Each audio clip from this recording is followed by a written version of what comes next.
All right, so in this one, we're going to be rotating now about the y-axis. That's our rotation. So our shape is going to go around the y. So let's take a look at it with Desmos. So it's right here. That's our shape. So as we rotate it, it goes that direction, you see? And it makes this little gumdrop shape. Let me take it back a bit. So what's happening here is this.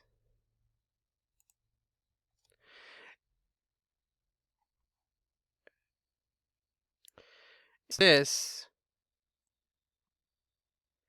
being the trapezoid that we rotate in that direction.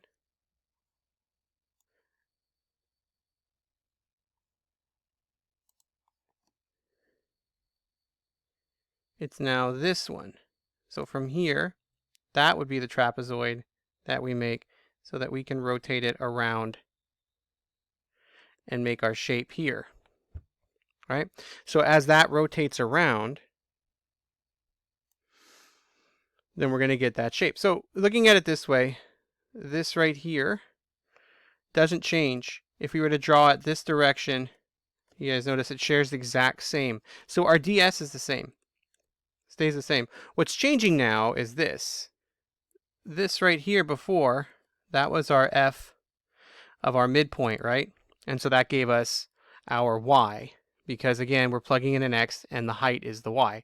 Now, this right here is what we're going to be using. And so this right here is going to be like a g of y. We're plugging in some y value, which is the midpoint. So what it becomes is x. Hopefully you can see that x. It's not that bright. So we're now using x. So the ds stays the same. The only thing that's changing now is the y is using an x as we rotate this direction. So before we would use this, but now we leave that one alone, and we use this as we rotate to make our little partial cone, right, our frustum. So you can see now that that ds is the same, but what has changed is we're now using x instead of the y. So all that's changed here is that r1 plus r2, the midpoint now, is using x. So it's going to plug in a y value, which gives you the height in terms of x. So fm, fm. So this is basically just becoming your x. So it's now a g of m and a g of m, where x is equal to that. So we're using x now instead of y. So it's the same stuff we did before, but now with x. So let's write our formula. So S equals, let's put it in blue, S equals 2 pi x ds integral.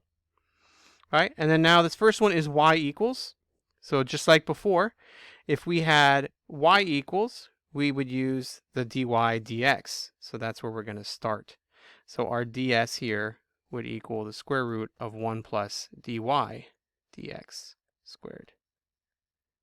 And then dx is what we're going to be using. Okay, so we're going to be going y equals 1/3 x to the 3/2. So y prime equals 1/3 times 3/2 x to the 1/2. Cancel, cancel. So we end up with 1/2 square root of x.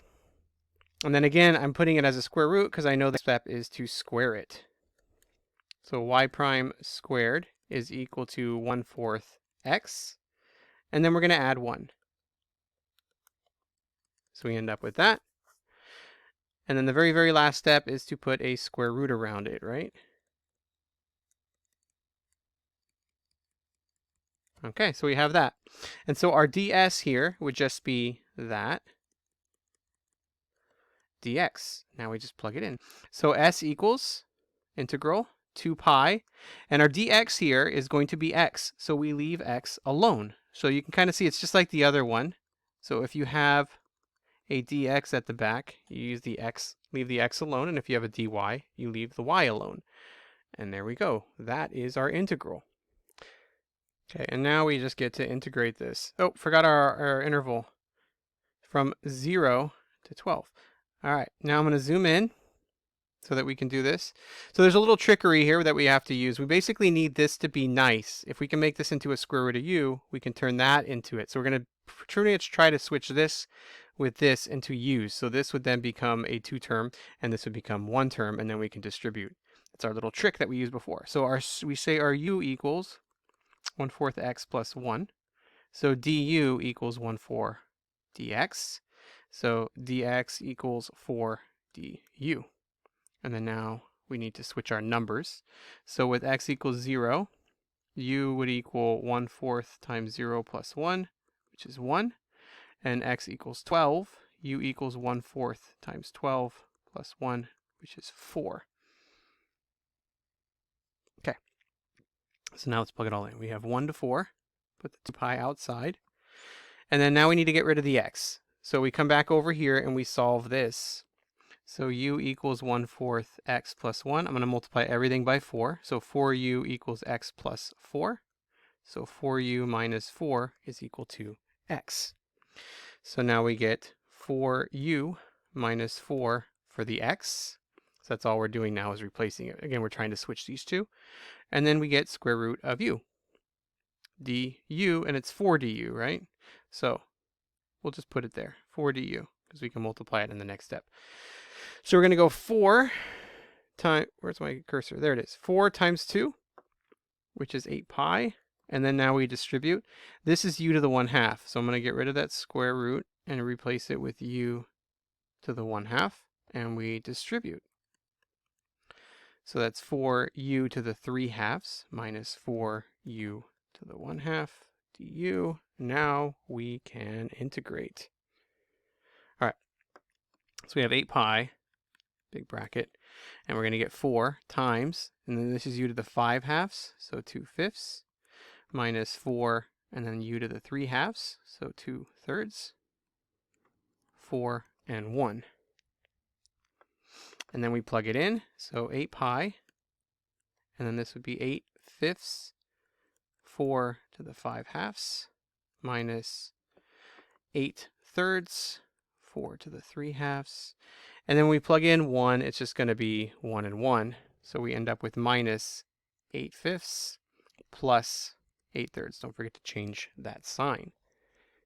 All right, so there's a lot of work here. So I would multiply 8, bracket, and then plug all of this in your calculator, hit the fraction key, and what it's going to give you is 3712 over 15. And then you can just add the pi to it. So I would use your calculator on that, but we still need to double check this with our calculator. So we're going to plug that in the calculator and that and see if it's right. And we're good. So you can see there's not much of a difference. You just have to check the x-axis and y-axis. So if it states that we're rotating about the y, you need to make sure you use 2 pi x ds. It's easy to remember. And if it says x-axis, you use 2 pi y ds. Those don't change.